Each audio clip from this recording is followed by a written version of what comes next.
Et bonjour à tous et à toutes et bienvenue sur ma chaîne pour une nouvelle vidéo de présentation d'un livre que j'ai reçu récemment. Il s'agit de Histoire secrète de la magie et de la sorcellerie par Richard Bessières.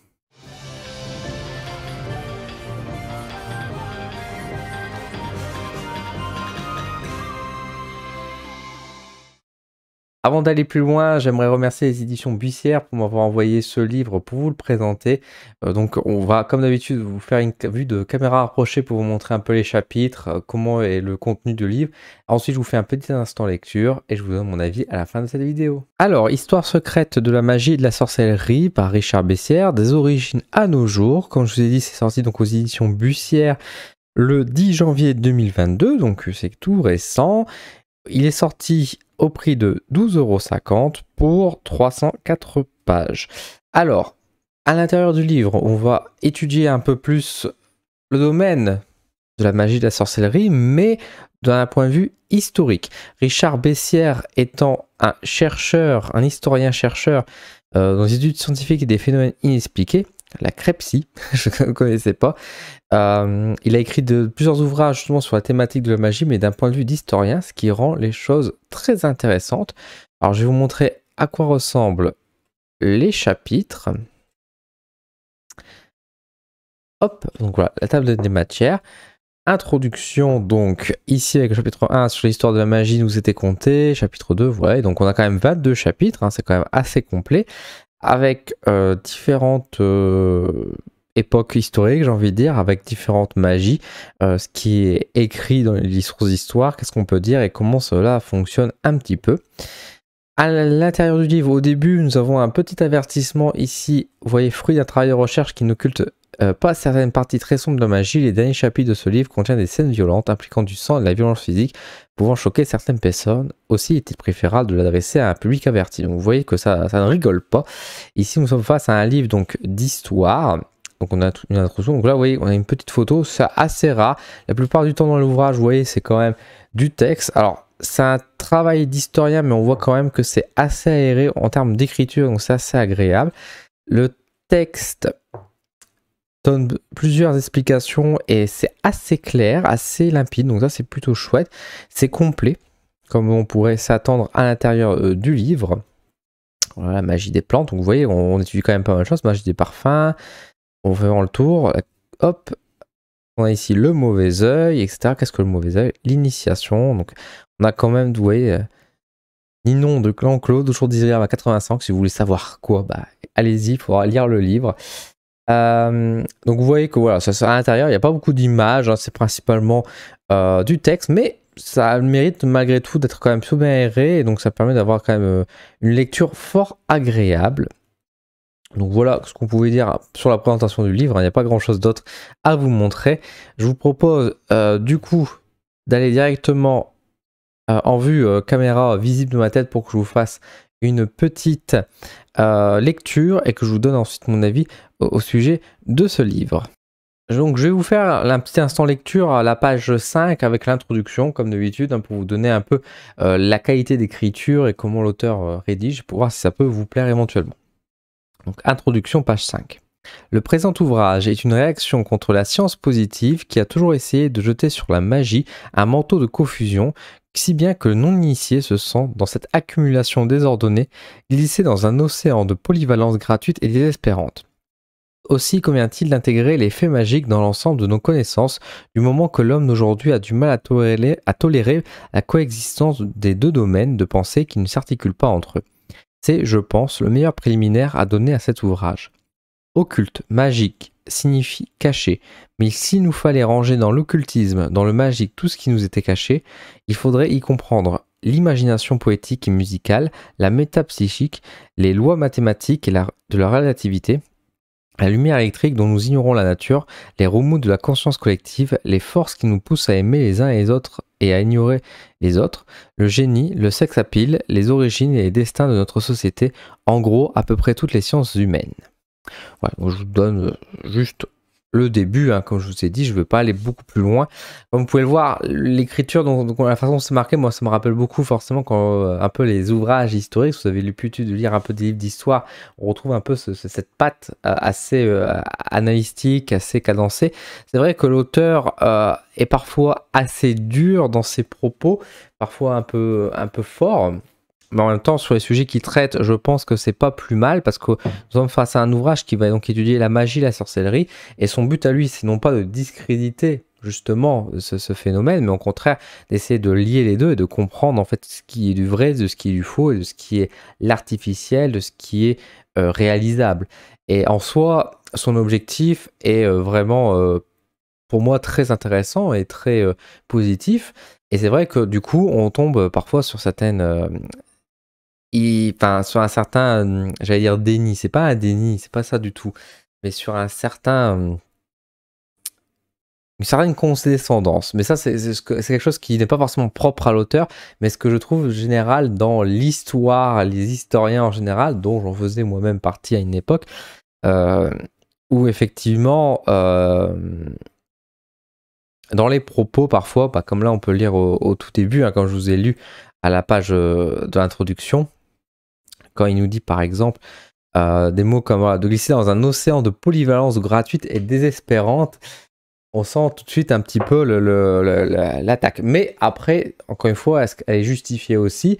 Et c'est ça qui est intéressant dans ce livre, c'est que je l'ai beaucoup aimé. Hein. Je vais dire les choses quand même, je l'ai beaucoup apprécié parce que je suis content dans la manière dont ça a été travaillé et dont ça a été construit. On sent que c'est un professionnel qui a quand même travaillé sur ce sujet, qui a fait des recherches, et ça se sent, c'est complet, c'est travaillé, c'est... comment dire, il y a eu du travail qui a été fait derrière. C'est pas comme certains ouvrages que j'ai pu vous présenter ou d'autres personnes qui vont s'inventer eux-mêmes, peut-être historiens, en sortant 2-3 lignes qu'ils ont pu lire sur Wikipédia ou éventuellement ce qu'ils dans la coutume de dire, on va dire. Ici, nous avons quelque chose d'assez précis, d'assez cherché, et on confronte les problématiques, on complète avec des sources, et tout ça est très intéressant. Et c'est ça que j'ai beaucoup aimé. C'est quelque chose. En plus, c'est un livre qui est assez complet. Alors bien sûr, assez complet, pardon. Bien sûr, on pourrait aller encore plus loin. Ici, on va s'intéresser principalement à la sorcellerie, effectivement. Alors, il y a la magie, bien sûr. On va aller un peu plus loin dans la magie, mais c'est vrai qu'on va revenir sur sur des grands phénomènes. Et c'est vrai que ce livre va traiter beaucoup de magie noire et de sorcellerie de manière générale. Enfin, de magie noire, en tout cas de tout ce qui est négatif aussi, et l'auteur fait un avertissement tout au début également, comme je vous ai montré.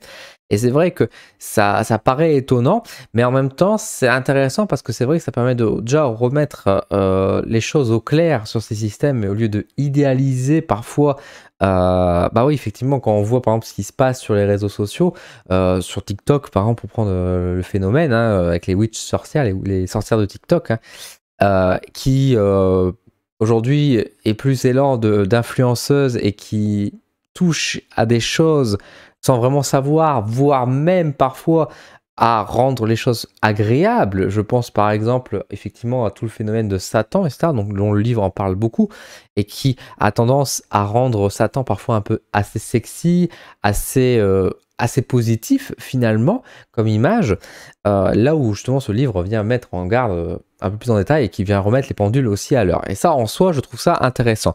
Comme il dit après le livre, c'est vrai qu'il y a des choses qui sont décrites qui sont assez violentes et tout, mais je pense que c'est important aussi de rappeler un peu ce côté réaliste et dur, froid parfois que peut présenter la magie, la sorcellerie. Donc en soi j'ai trouvé que c'était un bon ouvrage qui enlève un peu le côté justement comme il dit un peu science positive ou le côté un peu trop lissé de ce qu'on peut présenter en montrant que tout est rose et tout est beau dans la magie, alors que non, c'est des énergies qui sont très puissantes et il faut faire très attention. En soi j'ai beaucoup aimé cet ouvrage de l'auteur. Par contre, gros défaut, et là je ne comprends absolument pas comment se fait qu'on n'ait pas ça, et là vous me voyez peut-être venir, mais il n'y a pas de bibliographie à la fin de l'ouvrage. Et là, je suis assez perplexe et je ne comprends pas. Parce que l'auteur fait un vrai travail d'historien, ça se sent, ça se voit. Comme je dis, dans l'écriture, dans la manière dont il présente les choses, etc., il y a eu de la recherche, ça se voit, ça se ressent. Pour autant, il n'y a pas de note de bas de page, mais pire que ça, il n'y a même pas de bibliographie. Alors que pourtant, ce livre s'y prêtait à fond à avoir une bibliographie et d'avoir justement, lorsqu'il cite des expériences, des événements, etc., d'avoir en note de bas de page, mais ne serait-ce qu'au moins avoir à la fin du livre peut-être quelques sources, pour renvoyer vers d'autres informations, etc.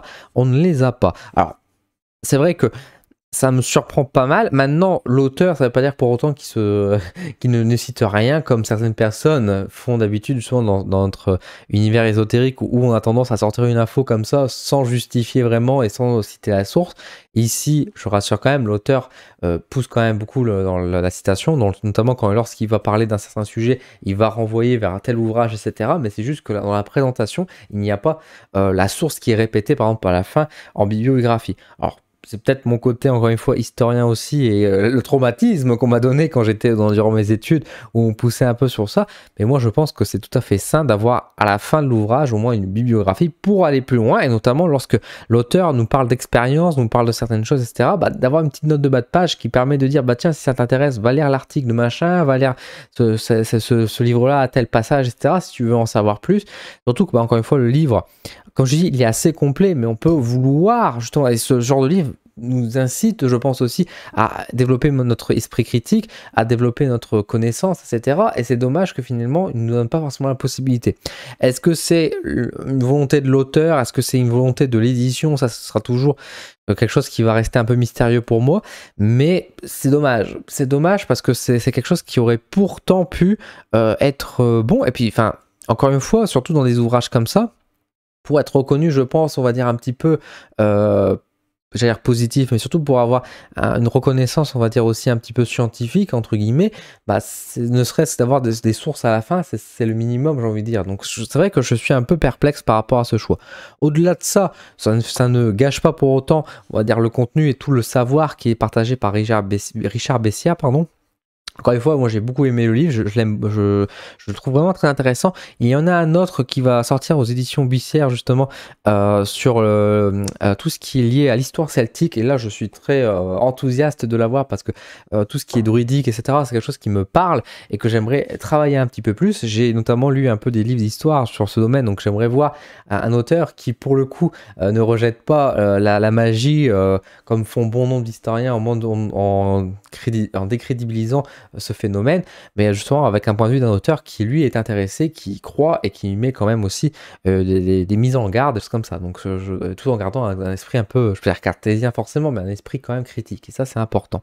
Donc c'est un très bon livre, franchement je vous le conseille. Si vous êtes intéressé par la magie et la sorcellerie, mais plus par le côté historique, le savoir, ce qui a abouti un peu aujourd'hui, bah, je vous recommande vraiment fortement. Surtout si vous voulez, on va dire faire entre guillemets de la bonne magie, entre guillemets, dans le sens où si vous voulez pas avoir l'air ridicule, on va dire ça comme ça, à faire certaines actions, à certaines choses qui n'ont pas de sens et qui, en plus d'un point de vue historique par rapport aux anciens, n'a pas de sens non plus, bah, ce livre-là permet vraiment de bien compléter les choses. Donc je le recommande vraiment énormément. C'est un très bel ouvrage. C'est des ouvrages avec des auteurs, je pense que ce qui mérite d'être un peu plus mis en avant parce qu'effectivement, pour moi, c'est des ouvrages encore une fois, qui sont critiques, mais tout en permettant pardon, le développement de tout notre courant ésotérique et de rendre les choses aussi assez sérieuses. Donc, je trouve ça très intéressant. Voilà, si ce livre vous intéresse, comme d'habitude, je vous mets un petit lien sous ma description pour commander le livre. De cette manière, vous pouvez me soutenir. Ce n'est pas une obligation, bien évidemment. C'est juste que si vous voulez marquer votre soutien sur ma chaîne, bah, ça peut être un bon moyen. Sinon, bien sûr, n'hésitez pas aussi à aller voir vos boutiques indépendantes, vos petits libraires pour pouvoir ramener le livre et aider les indépendants, tout simplement. Je vous remercie. Si vous avez des questions, de toute façon, n'hésitez pas également à me les poser sous la vidéo pour que je puisse vous répondre en commentaire. Ça sera avec plaisir si je peux apporter quelques informations supplémentaires. Et sur ce, bah écoutez, je vous laisse. Merci beaucoup et je vous souhaite une excellente journée, une excellente semaine et je vous dis à très vite.